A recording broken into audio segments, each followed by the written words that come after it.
رسول الله سلام عليك يا رفيع الشان يا رفيع. بسم الله الرحمن الرحيم. الحمد لله رب العالمين والصلاة والسلام على سيد المرسلين سيدنا ومولانا محمد وعلى آله وصحبه أجمعين.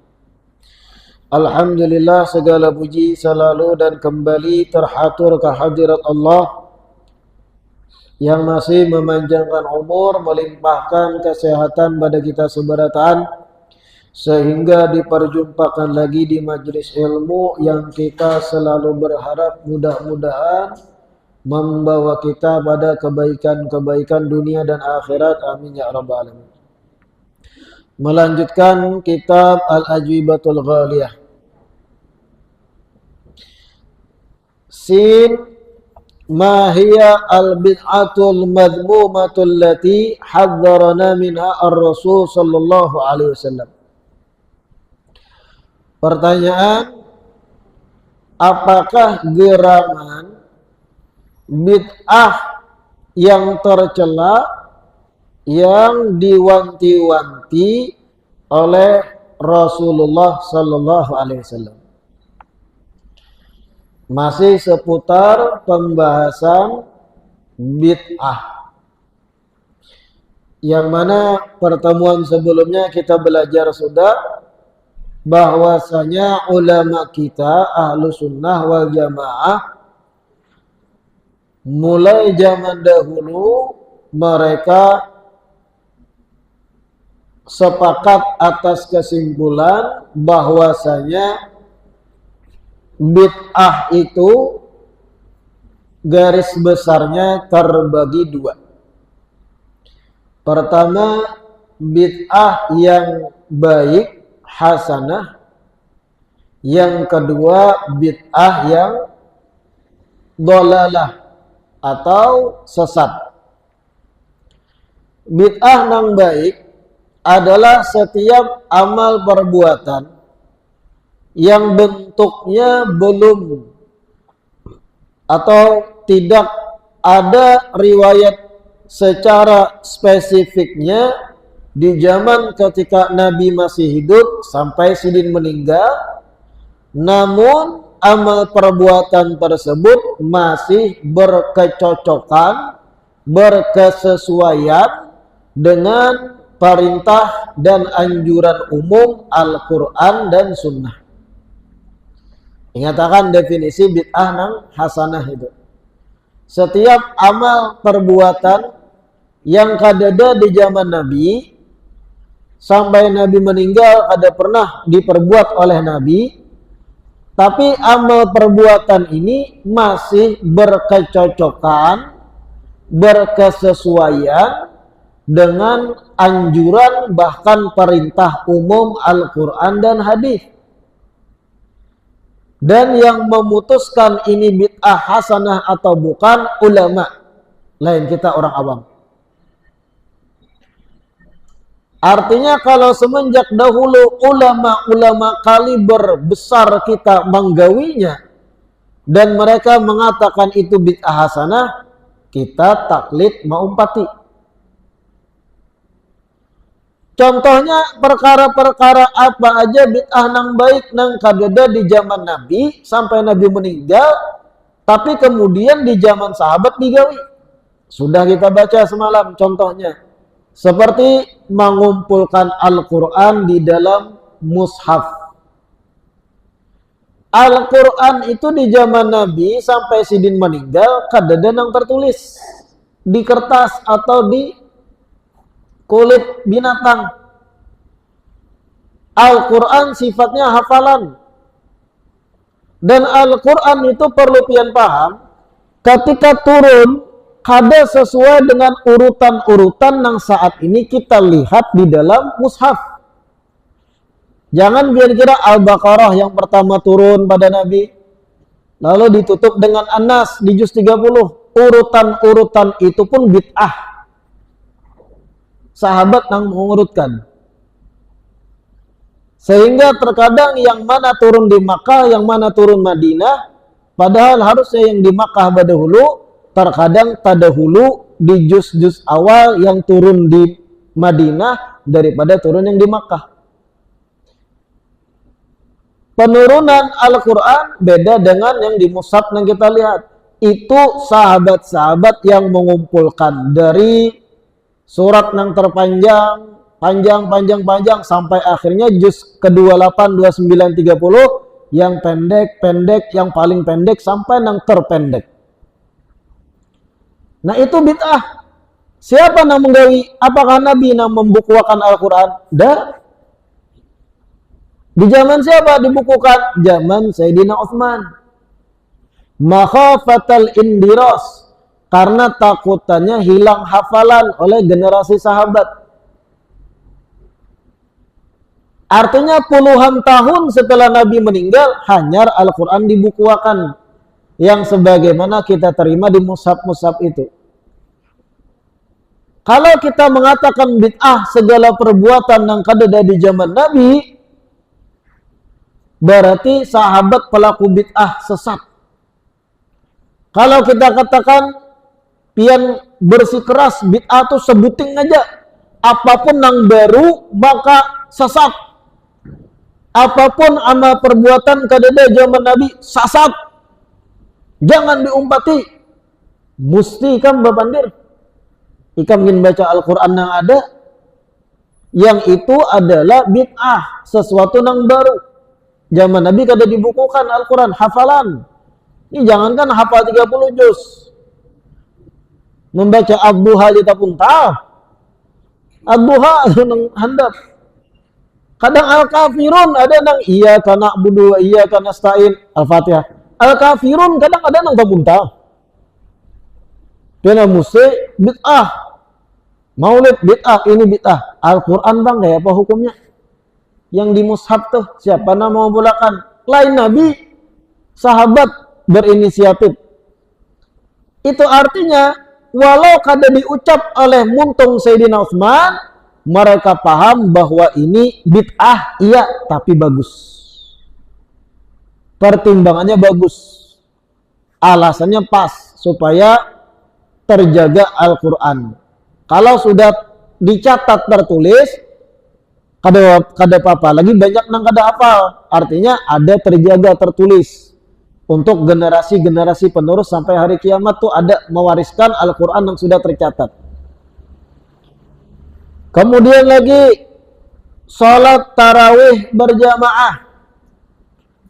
Dari zaman Nabi hidup sampai meninggal, tarawih itu surangan-surangan. Purada.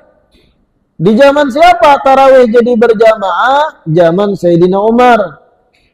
Lalu sampai sekarang diwarisi, tarawih kita pun berjamaah. Sayyidina Umar Nabi lain. Rasul lain. Wani-waninya bang? Atas pertimbangan kemaslahatan. Karena dilihat oleh Sayyidina Umar, masjid saat itu malam-malam Ramadan, tapi pisah-pisah manusia. Di ujung sana, ujung sini. Gemuruh, berataan, lain-lain bacaan Qur'annya. Lalu jadi Sayyidina Umar, aku kumpulkan berataan jadi jamaah, saya ikung nang hafal Qur'an, sahabat jadi imam. Bahkan Sayyidina Umar berucap, ni'mal bid'ahi, sebaik-baik bid'ah nih, jadi Sayyidina Umar. Artinya sudut pandang Sayyidina Umar paham, kada seberatan bid'ah itu sesat. Walau zaman Nabi kada ada tarawih berjamaah, tapi atas pertimbangan agar jamaah jangan bercerai-berai, ngomong-ngomong di sini baca Quran, ngomong-ngomong di sini, lalu masjid itu lain-lain iramanya, kumpulkan sidin jadi satu. Ayo kalau pian mengatakan itu setiap hal yang kadada zaman Nabi, kalau berkaitan ibadah bid'ah sesat, Sayyidina Umar mencontohkan bid'ah berarti lah. Begitu pula azan pertama hari Jumat. Azan Jumat 2 kali kita gawi. Harus pian paham, bukan Nabi yang melajari azan 2 kali hari Jumat. Siapa? Zaman Sayyidina Utsman. Setelah jauh puluhan tahun Nabi meninggal. Sayyidina Utsman berdahulu berinisiatif azan 2 kali. Wadah buhan piannya azan berapa kali Jumat? Sama, ibadah dua. Dua kali azannya. Pertama, kedua. Zaman Nabi sembahyang Jumat azan sekali. Kenapa alasan Sayyidina Utsman?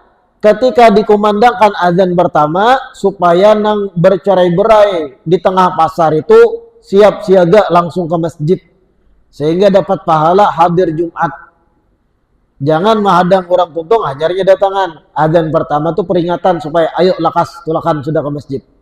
Nah, kalau pian berdasarkan paham pian setiap amal perbuatan itu sesat bid'ah, kayak pegawaian Sayyidina Utsman yang mengumpulkan orang dengan azan 2 kali hari Jumat. Menandakan Sayyidina Utsman paham kada seberata nang baru kada zaman Nabi itu sesat. Begitu pula dicontohkan adanya pesantren-pesantren, adanya madrasah-madrasah Islamiyah dan amal-amal perbuatan yang lain. Pesantren, sekolahan Islam, zaman Nabi kada bentuknya itu. Berataan mengaji, berataan belajar ilmu itu di masjid. Di Masjid Nabawi, belajar lawan Nabi. Adanya pesantren, bid'ah itu. Tapi dalam sudut pandang kita ahlu sunnah, bid'ah hasanah. Karena dengan pesantren, santri-santri lebih disiplin. Kita kekangnya. Karena kalau inya sambil belajar, sambil berkawanan di luar pesantren, konsentrasinya bisa rusak. Berpacaran lah, inilah, itulah. Lalu hafalan tahambur. Tapi ketika ada pesantren, dikekang, inya lebih rapi. Lebih nyaman kita mendidiknya. Justru mereka yang katujuh keluar-keluar membid'ahkan kita, mereka pun bisa pesantren. Nah, menggawe bid'ah juga boleh kamu. Makanya jar ulun semalam, mereka tuh katuju benar menuduh amaliyah kita ini bid'ah, padahal mereka pun melakukan hal yang satu konsep, sesuatu yang kada ada zaman Nabi, kada ada zaman sahabat. Pesantren pun mereka bangun. Sama nang kayak pesantren kita, ranjang bertingkat, dikurung santrinya. Mereka pun pelaku bid'ah. Iya jar ulun semalam, menyariki kita naik Avanza, mereka pun sebenarnya menunggangi Xenia. Sedangkan Avanza dan Xenia itu podo ae. Sama aja. Sama rangkanya, sama mesinnya, yang beda mereknya, isinya sama. Nah itu. Nah sekarang, lalu ketika kita sudah paham apa itu bid'ah nang baik, segala hal nang baru kada ada zaman Nabi, tapi berkesesuaian. Kada menolak belakangi dengan isi kandungan esensi Al-Quran dan hadis-hadis. Contoh tadi, sholat tarawih berjamaah, dikumpulkannya Al-Quran. Begitu pula dikumpulkannya hadis-hadis Nabi dalam kitab-kitab hadis. Sahih Bukhari, Sahih Muslim, Sunan Tirmizi, Sunan Baihaqi, dan kitab-kitab yang lain. Kitab hadis itu bid'ah, sesuatu yang baru di zaman Nabi. Kededa yang mencatat ucapan-ucapan Nabi gitu secara sistematis, kededa pencatatan itu. Sahabat mendengar ucapan Nabi, mereka ingat. Kededa yang membukukan itu kededa. Sehingga pembukuan ucapan-ucapan Nabi itu adalah bid'ah. Tapi sudut pandang kita bid'ah hasanah. Ayo mereka yang mengatakan ini itu bid'ah, mereka sendiri makai Bukhari, mereka sendiri makai Sahih Muslim, mereka sendiri makai Sunan Tirmizi dan kitab-kitab hadis lainnya, padahal mengumpulkan ucapan Nabi menjadi satu kitab yang sistematis, bahkan ada bab-babnya, itu kada pernah ada di zaman Nabi. Kenapa ikam maulid aja nah ikam katakan bid'ah? Haul ikam katakan bid'ah? Pada prakteknya ikam menggawi hal yang kada ada di zaman Nabi juga. Dan ikam pakai itu, ikam kajiakan, ikam ceramahkan, kayak itu. Sarik kita makai Avanza, mereka makai Xenia. Nah, itu mudah dipahami bagi dia itu. Padahal podo ae. Sarik kita makai Kalia, bukannya makai Sigra. Podo ae, Mas. Beda merek aja.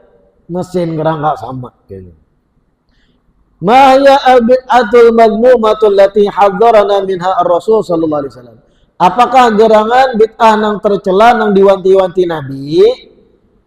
Jim al-bid'atul madmumatu hiya kullu ma khalafa nususal kitab wa sunnah au kharaqa ijma'al ummah kal madhahibil fasidati wal aqaidiz zaifati al mukhalifati lima alaihi ahlus sunnah wal jamaah.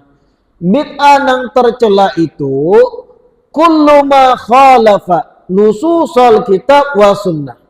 Setiap hal nang baru kadada di zaman Nabi tapi khalafa bertolak belakang dengan nas-nas Al-Quran dan hadis atau kharaqa ijma' al-ummah, inya melaini daripada ijma' para ulama. Ulama sudah sepakat begini kesimpulannya, inya melaini seorang. Nah, itu bid'ah madmumah, bid'ah dalalah. Seperti apa? Kal madzahib al-fasidah, madhab-madhab nang kada jelas. Madhab A, pemahaman A. Ingatlah pian di Indonesia Bahari sekitar 20 tahun yang lewat ada seorang perempuan bernama Lia Eden. Siapa yang tahu kisahnya? Bahari daerah Jawa Barat ada bebinian acil-acil namanya Lia Eden. Mengaku apa? Malaikat Jibril. Indonesia nih negara plus 62. Ada yang mengaku malaikat binian pulang. Tapi lucunya apa? Ada aja pengikutnya. Maka orang sugih-sugih, mobil-mobil mewah nang mau empati, percaya bahwa inya memang malaikat Jibril. Nah, ini jelas bid'ah sesat. Kenapa? Bertolak belakang dengan Al-Quran dan Sunnah. Kadada satu nas pun menyatakan malaikat itu adalah manusia. Apalagi binian jenis kelaminnya. Ini bakaku malaikat yang nyata-nyata manusia dan berjenis kelamin binian. Sedangkan malaikat kada berjenis kelamin. Artinya inilah bid'ah dalalah nang nyata. Ada juga beberapa tahun yang lewat muncul pemahaman sembahyang harus di atas tanah, kada boleh belantai. Sempat ramai juga di berita itu. Nah, ini bid'ah dalalah. Kenapa? Kharaqa ijma' al-ummah. Karena sudah menyelisihi ijma' ulama.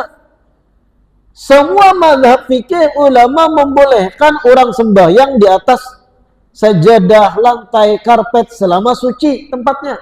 Inya mewajibkan orang harus sujud di atas tanah, di luar, kada boleh di belantaian. Karena jadinya masjid Nabi itu lantainya tanah, dalil-dalilnya pakai akal aja.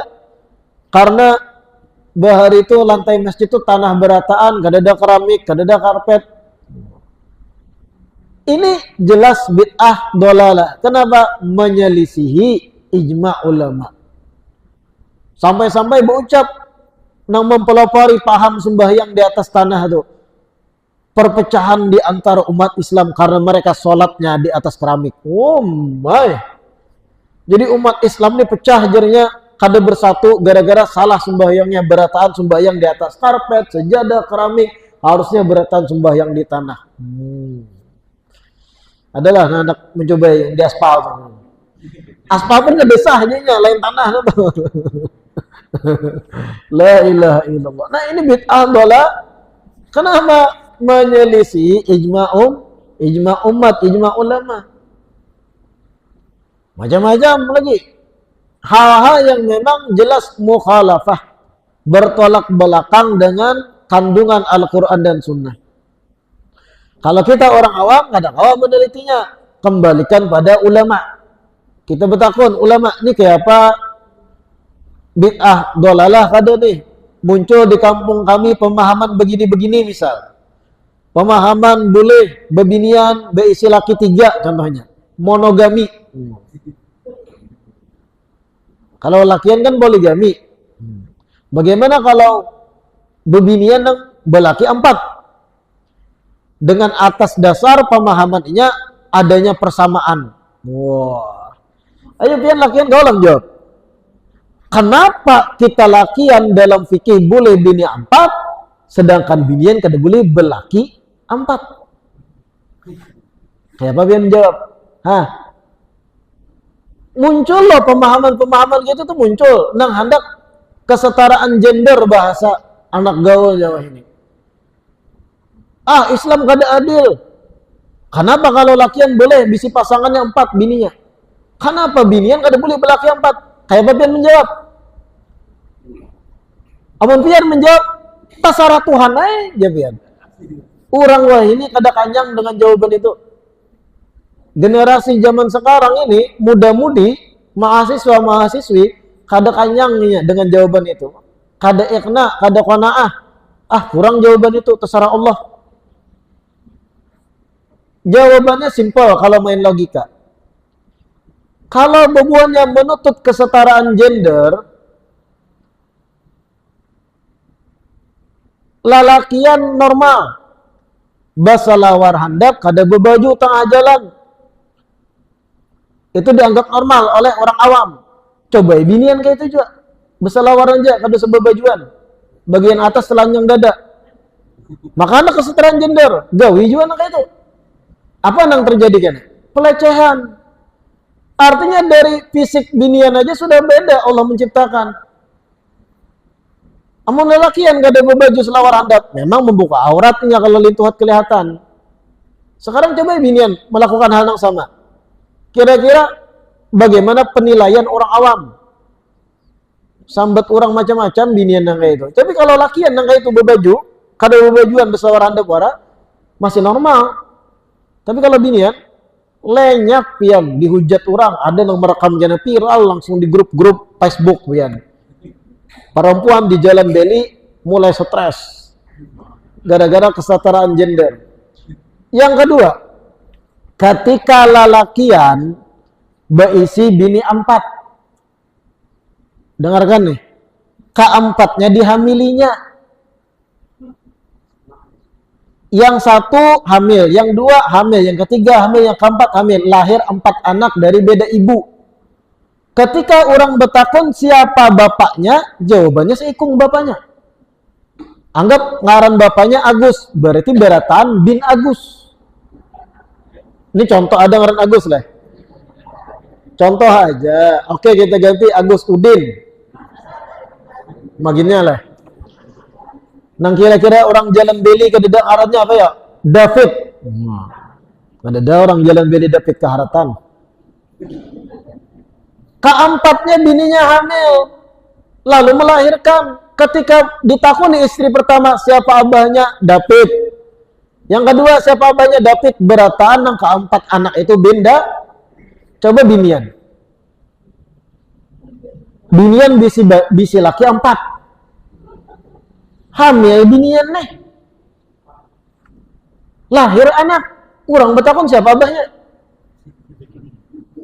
Seberataan menggawi. Keempat nang laki menggawi. Coblos berjamaah. Hamil nang binian tuh siapa abahnya. Bin siapa kena? Rancu. Nah ini hebatnya Islam. Kalau yang tadi lakian bisi istri 4, hamil keempatnya, ditakuni siapa abahnya, seikung David tadi bang, siapa mamanya, nang hamil itu mamanya, nang hamil itu mamanya masing-masing. Tapi kalau binian monogami, laki 4, hamil binian seikung nih, lakinya 4, siapa abahnya jurang, tangguhi biniannya. Apa menangguhi, coblos berjamaah bergantian. Nah di situ rancu jadi ilmu nasab jadi rancu. Kayak apa mun anaknya binian siapa yang menikahkan, siapa yang jadi wali. Nah di sini tapi bukan berarti ulun menganjurkan pian babini 4 lakiannya.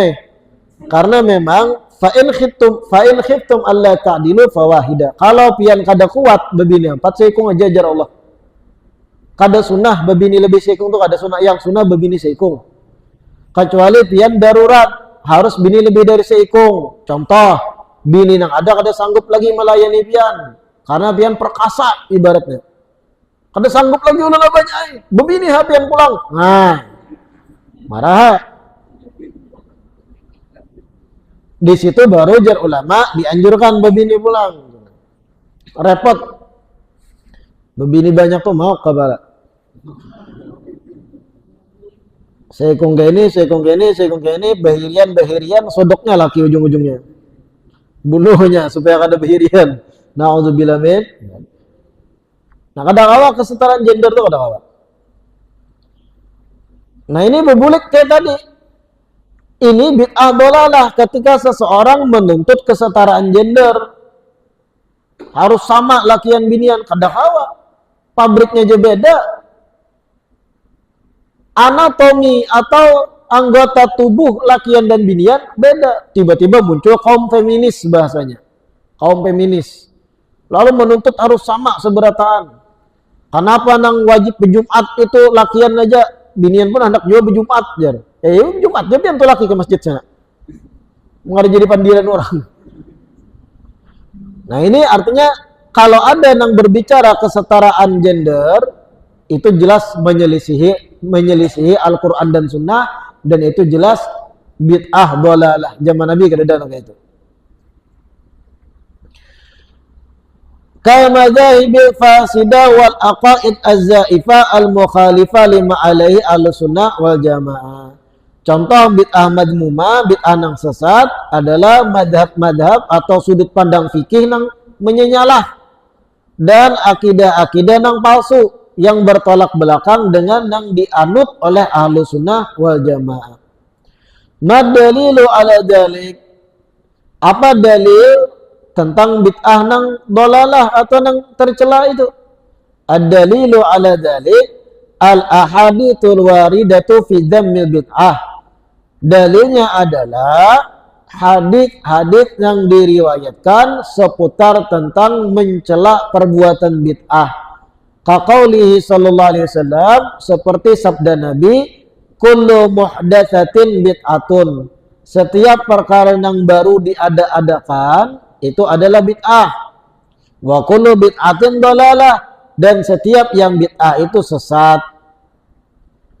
Yang dimaksud fal murad bidzalik, yang dimaksud di sini al muhdatsatul batilatul lati la yardahu Allahu wa rasuluh, adalah perkara-perkara baru muhdatsat al batilah yang batil, la yardahu Allahu wa rasuluh, yang kada diridhai Allah dan Rasulnya. Apa dalilnya kita mengatakan demikian? Adalah sabda Nabi, man ibtada'a bid'ata dhalalatin la turdillaha wa rasulah kana alaihi mithlu athami man amila biha. Siapa orang yang melakukan perbuatan bid'ah nang sesat yang kada mengolah ridha Allah dan Rasul, maka yang mencontoh bid'ah tersebut dapat dosa sebagaimana dosa-dosa nang mengumpatinya dan mengamalkan bid'ahnya. La yanqusu min auzarihim syai', kada mengurangi dosa-dosa nang mengumpatinya sedikit pun. Wa qaulihi sallallahu alaihi wasallam, dan sabda Nabi, man ahdatsa fi amrina hadza ma laysa minhu fa huwa rad. Barang siapa yang membuat perkara baru dalam agama ini, ma laysa minhu, yang tidak bersumber dari agama ini sendiri, fahuwa rad, maka itu tertolak, ay mardudun. Sebenarnya hadis man ahdatsa fi amrina hadza ma laysa minhu fahuwa rad, ini dalil kuat bid'ah itu terbagi dua. Ini riwayat Siti Aisyah dan ini dalam Sahih Al-Bukhari hadis ini. Man ahdatsa, ini dalil bahwa bid'ah terbagi dua. Dari mana? Lihati cara memahaminya. Ujar Nabi, man ahdatsa fi amrina hadza, siapa orang yang membuat perkara baru, membuat amal baru, fi amrina hadza, di dalam perkara kami ini, maksudnya di dalam agama kami ini. siapa orang yang membuat perkara baru di dalam agama ini, ma laysa minhu. Nah, ini catatan penting. Yang mana perkara baru tersebut kada bersumber dari agama itu sendiri. Perkara barunya laisa minhu, kada bersumber dari Al-Quran dan dari hadis sama sekali. Fahuwa rad, maka tertolak. Pemahamannya, apabila perkara baru dimunculkan tapi masih ada dasarnya di dalam agama, bersumber masih dalil umumnya dalam Al-Quran dan Sunnah, maka jawabannya kada tertolak. Nah, paham nggak ya? Ketika Nabi menyebut siapa orang yang membuat perkara baru di agama ini, yang mana perkara baru yang dibuat-buatnya itu kada ada sumbernya sama sekali dari Al-Quran dan Sunnah. Seperti bebinian mengaku malaikat Jibril tadi, itu kada ada. Lalu perintah Al-Quran menyuruh manusia mengaku malaikat, kada ada di hadis contoh demikian. Maka tertolak, merdut, rad. Artinya kalau perkara barunya masih ada sumbernya dalam agama ini, ada perintah umumnya masih. Seperti apa? Maulid Nabi. Ada perintah umumnya. Apa perintah umumnya? Bergembira dengan rahmat Allah. Fabidzalika falyafrahu dalam Al-Quran. Maka hendaknya inya bergembira dengannya, rahmat tadi. Dan rahmat Allah yang terbesar sosok Nabi kita Muhammad. Sebagai bentuk kasih sayang Allah menyelamatkan manusia, diutuslah Nabi Muhammad memberi hukum dan arahan-arahan. Artinya bentuk rahmat Allah terbesar Nabi kita Muhammad. Fabidzalika fayafrahu dalam Al-Quran. Gembiralah dengan sebab adanya rahmat Allah. Rahmat Allah sendiri yang terbesar Nabi kita Muhammad. Gembira dengan kelahiran atau bulan kelahiran Nabi. Ada masih dalil umumnya. Belum lagi teknis maulid itu sholawat di dalamnya. Baca Quran dalamnya. Membaca doa berjamaah dalamnya. Silaturahim dalamnya, memberi makan orang lain dalamnya. Artinya berataan teknis-teknis di dalam maulid ada dalil umumnya berataan. Sehingga walaupun praktek maulid Nabi perkara baru, tapi masih ada minhu sumber umumnya dari perintah agama. Maka jawabannya kada tertolak, boleh.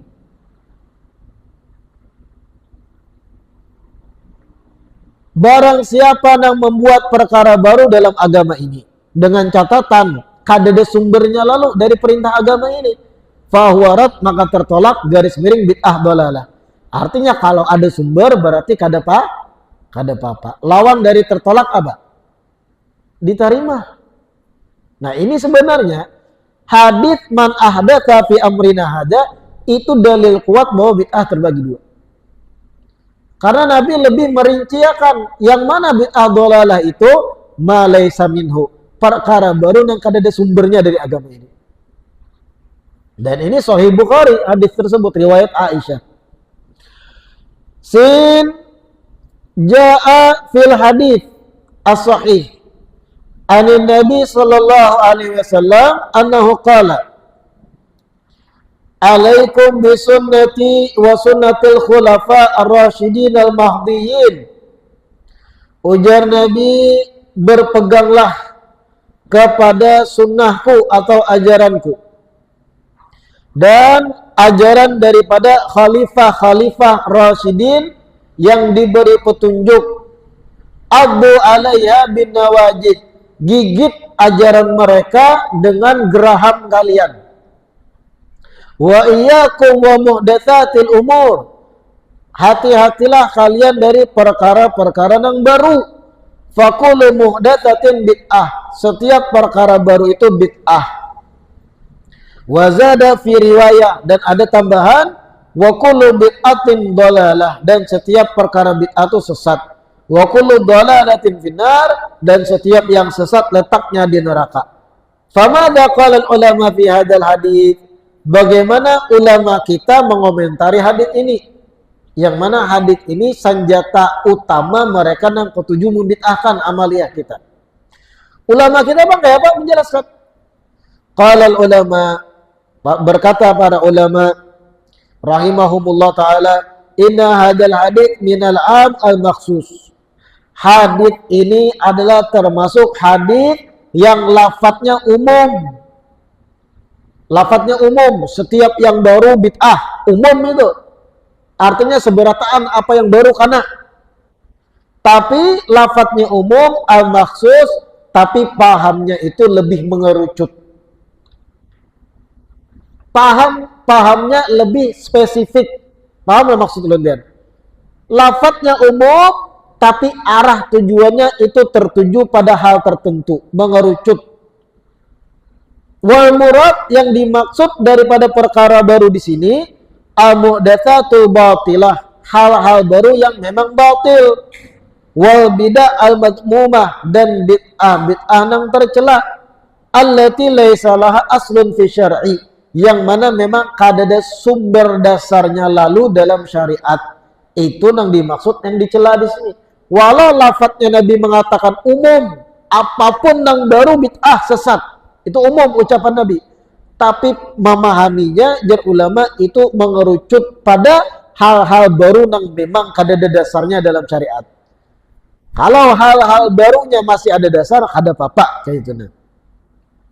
Fahiya al-manhi anha, segala perkara baru yang kadada sumbernya lalu dari perintah umum syariat, itulah yang dilarang. Bi khilaf ma laha fi syar'i aslun, lain halnya perkara baru yang masih ada dasar dalilnya dalam syariat. Fa innaha mahmudatun, karena itu terpuji kada tercela. In hiya bid'atun hasanatun, karena itu merupakan bid'ah yang baik. Wa sunnatul khulafa ar-rasyidin wal aimatil muhtadin, dan itu ajaran para khalifah rasyidin dan imam-imam para ulama yang dapat petunjuk. Nah kayak tadi Al-Quran dikumpulkan jadi mushaf, itu kada ada zaman Nabi, tapi khulafa rasyidin yang menggawi. Artinya kita dapat satu pola sunnah ajaran para khulafa. Selama hal baru itu baik-baik aja, gawi. Selama ada sumbernya dalam Al-Quran dan syariat. Wala yamna'u kaunal hadits aman maksusan qauluhu fihi kullu bid'ah. Dan ketika lafaz hadits tadi sifatnya umum, itu bukan berarti kadakawa diartiakan tertuju pada yang khusus larangannya. Dengan ucapan kullu bid'atin, setiap yang baru itu sesat. Itu kan umum. Muakkadan bikul, karena diawali dengan penekanan lafaz kullu, setiap. Kata setiap itu kan artinya umum, apapun yang baru.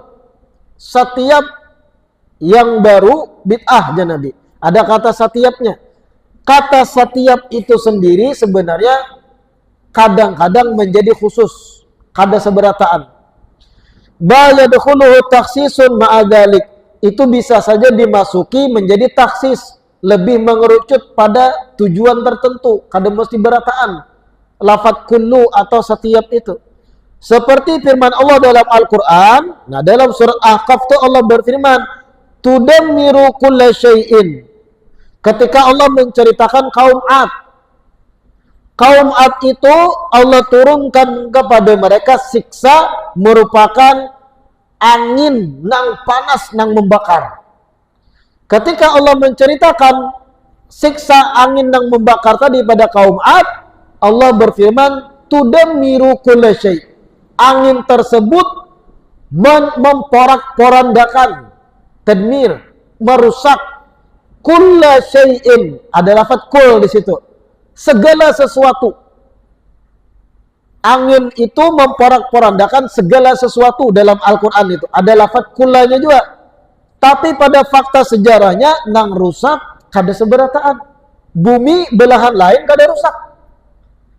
Cuma wilayah kaum Ad aja. Tapi dalam firman-Nya Allah pakai lafaz kul, setiap segala sesuatu dirusak oleh angin tersebut. Pada faktanya belahan bumi yang lain kada rusak. Yang rusak cuma wilayah kaum Ad. Itu tandanya ya ulama, tidak lafaz kullu itu diartikan semuanya.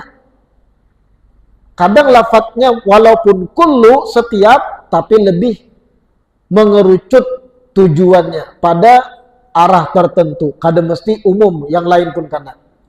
Begitu pula hadits kullu bid'atin dolalah. Lafadz kullu dalam lafadz bid'ah tadi kadang mewakili seberataan. Artinya itu setiap yang baru yang ada dasarnya itu baru dolalah, sesat. Kayak itu. Paham lah pian? Ini memang bukan tugas pian orang awam belajar lafadz-lafadz ini. Ini para santri yang mempelajari.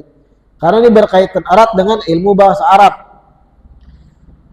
Dalam bahasa Arab itu apa arti lafadz kullu, apa yang dimaksud dengan lafadz yang am, umum, bagaimana lafadz umum bisa menjurus kepada spesifik arah tertentu, apa qarinahnya, ini pembahasan santri sebenarnya.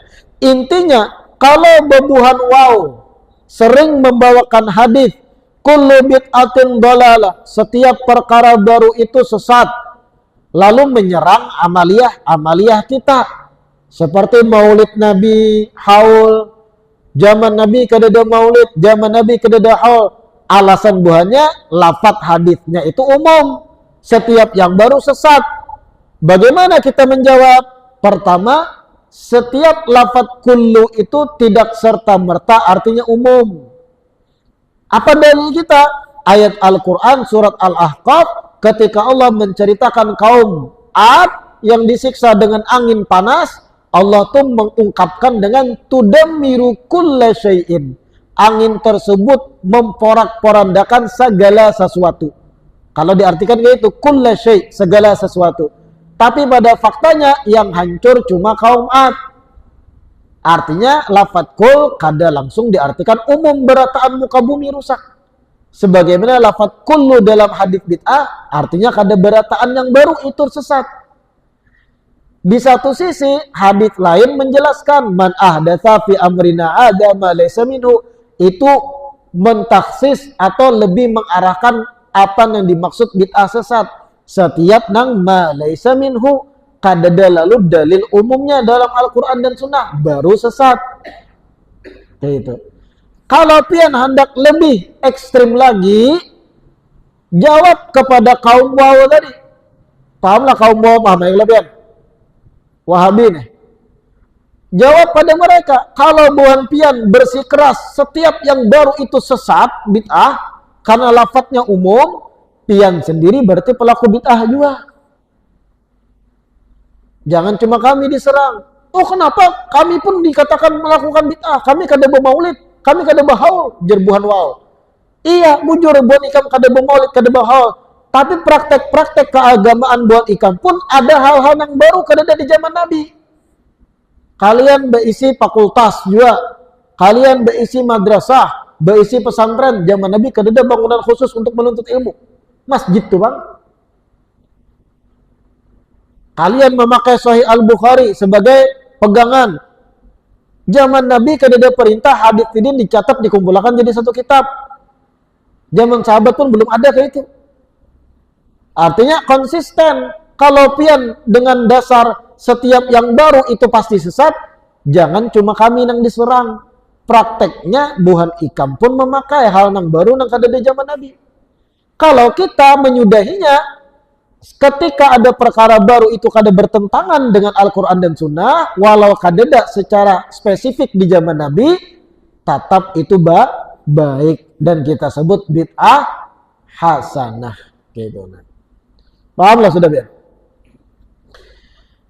Mahya al-bid'atul muharramatu wal bid'atul jaizah. Selanjutnya apa itu bid'ah yang haram, apa bid'ah yang boleh? Wallahu a'lam. Kita lanjutkan di perjumpaan berikutnya insyaallah. Mudah-mudahan yang kita baca malam hari ini bermanfaat.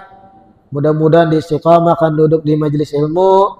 Mudah-mudahan hal-hal yang disampaikan tadi menjadi ilmu yang bermanfaat bagi kita, membuka cara berpikir kita nang pas nang bujur, dan menjadi insan-insan yang memiliki akidah dan pemahaman nang lurus. Amin ya rabbal alamin. Wallahu a'lam. Adzan isya.